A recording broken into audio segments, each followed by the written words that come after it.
નમસ્કાર વિદ્યાર્થી મિત્રો, આજના વિડીયોની અંદર આપણે ધોરણ 7 વિષય હિન્દીનું પ્રથમ પરીક્ષા 2025 માટેના મોસ્ટ એમપી પેપરનું સોલ્યુશન કરીશું. તો વિડીયોને ખાસ અંતથી જરૂરથી જોજો. તમારા બીજા મિત્રોને શેર કરજો. આવા ઉપયોગી વિડીયો માટે આપણી ચેનલને સબસ્ક્રાઈબ કરજો. પ્રશ્ન એક આપેલો છે, ગદ્ય આધારના પ્રશ્નોથી ઉપર તમારે ઉત્તર આપવાનો હતો. જેમાં પહેલું છે, તમારે જો આ પ્રશ્નોના બધા સ્ક્રીનશોટ લઈ લેજો, કારણ કે 10મુમાં તમારે પૂછાઈ શકે છે. એના બીજા છો જો પ્રશ્નોનું હું સોલ્યુશન નહીં કરાવું તમને વ્યાકરણનું કરાવીશ, પછી કહાની પૂર્ણ કરવાનું આવશે, એ પણ 6 ગુણમાં લઈ લેજો. જુઓ ખાસ શું સમજવાનું છે કે પસાલ કેવી આવશે. ઓકે, પછી ત્રીજું છે, નીચે દે ગયે વાક્યમાં વિરામ ચિહ્ન લગાવીએ. તો પહેલું શું છે, જુઓ ફૂલ તોડના મના હે, તો એના પાછળ શું આવશે, ઉદ્ગાર ચિહ્ન આવશે. ઓકે, પછી બીજું છે, યુધિષ્ઠિર, ભીમ, અર્જુન, નકુલ और सहदेव 5 પાંડવ थे, તો પાછળ આપણે આવશે આજે લગાવીએ એવું આવશે ને, ઉદ્ગાર ચિહ્ન એવું આવશે. એવી રીતના તમારે યોગ્ય વિરામ ચિહ્નવાળા પ્રશ્ન 6 ગુણમાં આવશે. પછી તમારે ફકરો વાંચીને પ્રશ્નોના ઉત્તર લખવાનું પણ પૂછાશે 6 ગુણમાં. પછી દિए गए વાક્યના ઉપર એક વિષય ઉપર નિબંધ લખવાનો છે, એ પૂછાશે 8 ગુણમાં. मेरा प्रिय प्राणी अथवा दूरदर्शन से लाभ के हानि. ओके, પછી छठो છે, दिए गए शब्दों का उचित उपयोग करके 2 पहेलियां निर्माण कीजिए. भारत, तो 3 अक्षर का नाम मेरा,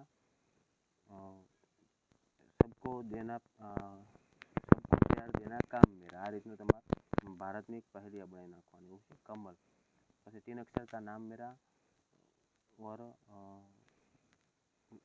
अंत निकाल दे तो कम हो जाऊँ, और प्रथम એટલે કે આરંભ નિકાલ દે તો મલ હો જાવ, તો એનું બનશે કમલ. આ રીતની તમારી રીતે તમારે લખી મારવાની છે. પછી જુઓ પ્રશ્ન 7માં તમારે સૂચના અનુસાર કરવાનું છે. એમાં આપણે છે, નીચે दिए गए शब्दों का समानार्थी शब्द लेकर वाक्य में प्रयोग कीजिए. ઓકે, પ્રશ્ન 7નો ડી છે. તો જુઓ મિત્રો, એમાં તમારે પહેલું આપેલ છે, જુઓ તરાના. તો તરાનાનો સાચો શબ્દ શું બનશે, પહેલાં તો તમને એક વાર એનો સમાનાર્થી શબ્દ બનાવવાનો છે, તરાના. બીજો છે નિરાલા. ઓકે, એવી રીતના સમાનાર્થીનો જગ્યાએ વિરોધાર્થી આવશે. જન્મ તો એનું મૃત્યુ, સફળતા તો નિષ્ફળતા અથવા અસફળતા તમે બનાવી શકો છો. એના ઉપર તમારું વાક્ય તમારી રીતે બનાવવાનું. સી આપેલ છે, मुहावरे का अर्थ देकर वाक्य में प्रयोग कीजिए. मार खा जाना मतलब. પછી આગળ આપેલ છે, गुणों की खान मतलब કે बहुत ही गुणी होना. પછી कहावत का अर्थ दीजिए कि अब पछताए होत क्या जब चिड़िया चुग गई खेत. એનો મતલબ એવો થાય કે હવે તમે ગમે એટલો મતલબ કે અબ પછતાય, હવે પછતાવાનો શું ફાયદો જ્યારે સમય ચૂકી ગયા. ઓકે, પછી બીજું છોટા મુંહ બડી બાત, મતલબ કે નાની ઉંમર में बड़ी बात कर देना.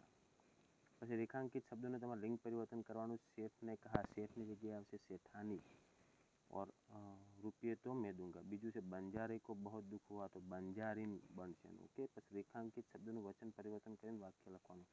ચીડિયા, તો ચીડિયા બહુવચન યા કરીને ઉપર અડધો ચંદ્રમાં જેવું ચિહ્ન આવે એ રકાર. પછી દરવાજે ખુલે હે, તો દરવાજા ખુલા હે. એક વચનનું બહુવચન ને બહુવચનનું એક વચન કરવાનું. તમારા સંજ્ઞાનો પ્રકાર લખવાનો છે. નીમ ગુણકારી પેડ હે. નીમ તો વ્યક્તિવાચક સંજ્ઞા.